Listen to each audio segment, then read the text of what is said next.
আসসালামু আলাইকুম। আশা করি সবাই ভালো আছেন। তো যেখান থেকে আমার ভিডিওটি দেখছেন সবাইকে শুভেচ্ছা অভিনন্দন। যে ফেসবুক থেকে দেখছেন অবশ্যই আমাদের পেজটি ফলো করে পাশে থাকবেন। আর যারা আমাদের ইউটিউব চ্যানেল থেকে দেখছেন অবশ্যই চ্যানেলটি সাবস্ক্রাইব করে সাপোর্ট করবেন। সম্মানিত অডিয়েন্স, আজকের টপিক বিএমইটি ক্লিয়ারেন্স নিয়ে। আপনারা অনেকে হয়তো ডিপ্রেশনে আছেন যে বিএমইটি ক্লিয়ারেন্স বন্ধ হয়ে গেল কিনা বা আদৌ কেন হচ্ছে না। তবে আপনারা যে এজেন্সি দিয়ে আপনাদের ভিসা প্রসেস করিয়েছেন তাদের কাছে প্রশ্ন করলেও তারা হয়তো মানে সদুত্তর দিতে পারতেছে না যে কি জন্য ম্যান পাওয়ার হচ্ছে না। তো আজকে আমি এই বিষয়টি নিয়ে বিস্তারিত আলোচনা করবো যাতে আপনাদের বুঝতে সুবিধা হয়। এবার আপনারা একটু নিশ্চিন্তে থাকেন যে না এটা আমারই কোনো সমস্যা না, আই থিঙ্ক দ্যাট দ্রুত সলভ হয়ে যাবে, আপনারা দ্রুত ফ্ল্যাট করতে পারবেন। সম্মানিত অডিয়েন্স, দেখেন এই জটিলতা হওয়ার কারণ কি। মানে প্রথমে তো বুঝতে হবে যে এই যে বিএমইটি ক্লিয়ারেন্স হচ্ছে না এর মেন কারণ কি জন্য হচ্ছে না। দেখেন, সৌদি অ্যাম্বাসি চায় বা সৌদি সরকার চায় যে আপনারা যাতে প্রকৃতপক্ষে লিগাল কোম্পানিতে প্রকৃত কোম্পানিতে ভালো কোম্পানিতে যেতে পারেন। যাতে সৌদি আরবে আপনারা জানেন যে ম্যাক্সিমাম লোক কিন্তু মানে হ্যারাসমেন্ট শিকার হয়, কাজ পায় না, বেতন পায় না, মানে খুবই মানে মানে অভিবাসন প্রক্রিয়া জটিল, খুব ঝামেলায় থাকে দিন শেষে সৌদিতে লোকজন। তো যাতে এই হ্যারাস না হয়, লোকজনগুলো যাতে তাদের চাহিদা অনুযায়ী কাজ পায়, পূর্বাসে ভালো থাকে, এই সুবিধা নিশ্চিত করার জন্য কিন্তু এই ম্যান পাওয়ার জটিলতা হচ্ছে। আপনারা যারা মোটামুটি ম্যান পাওয়ার জগতে আছেন বা যারা সম্যক ধারণা রাখেন তারা হয়তো অবগত আছেন যে কিছুদিন আগেও 1 থেকে 24 মানে একটা ইনজাস্ট নাম্বারে যদি 1 থেকে 24টা ওকালা ইস্যু হইতো বা তলব থাকতো তাহলে কিন্তু তাদের মানে ভিসা ম্যান পাওয়ার হইতো ইজিলি।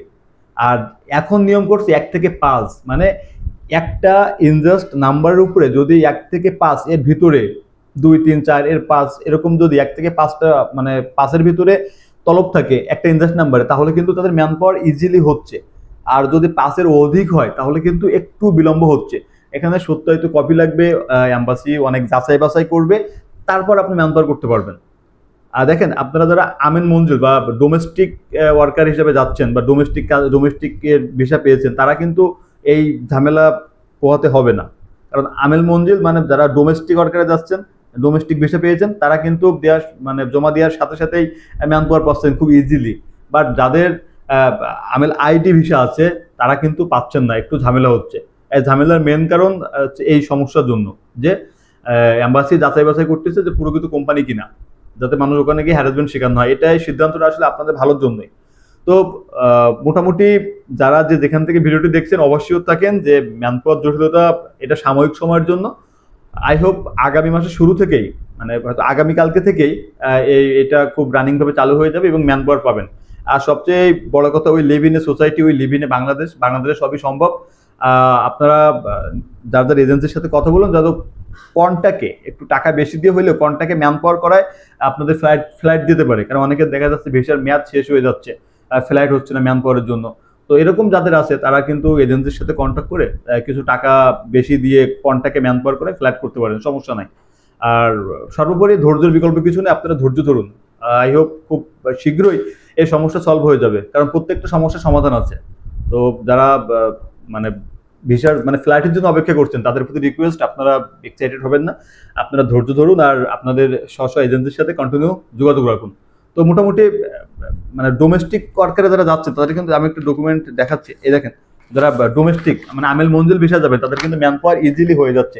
অবশ্য আমেল আইডিতে ভিসা ম্যান পাওয়ার হচ্ছে এমন না, আমরা কিন্তু বেশ কিছু ম্যান পাওয়ার পেয়েছি। দেখেন এই যে গতকালকেও আমরা একটা ম্যান পাওয়ার পেয়েছি। তো এরকম ম্যান পাওয়ার হচ্ছে, সমস্যা নেই। ম্যান পাওয়ার একবারে বন্ধ ওইটা না, যাচাই বাছাই করে যদি লিগাল কোম্পানি হয়, বৈধ ভালো কোম্পানি হয়, এম্বাসি যদি মনে করে যে না এই কোম্পানি ম্যান পাওয়ার দেওয়া যাবে তাহলে আপনি ম্যান পাওয়ার পাবেন। যেমন আমরা গতকালকে ম্যান পাওয়ার পেয়েছি, কারণ এই কোম্পানি অনেক ভালো ছিল বলে। তো মোটামুটি এরকমটাই হচ্ছে। আর ভালো খারাপ মিলায় তো আসলে সৌদি ভিসা প্রসেস হয়। আর যেহেতু বাংলাদেশ সবই সম্ভব, আপনারা যদি ইমার্জেন্সি থাকে এজেন্সির সাথে যোগাযোগ করে কন্টাক্টে ম্যান পাওয়ার করেন। আর যদি রিসেন্টলি ভিসা পেয়েছেন এমন কেউ থাকেন তাহলে ধৈর্য ধরুন, ঠিক হয়ে যাবে ইনশাল্লাহ, সমস্যা নেই, ধৈর্য ধরা হবে না। তো ভিডিও দীর্ঘায়িত করবো না, সবার সুস্বাস্থ্য দীর্ঘ কামনা করি। আল্লাহ হাফেজ।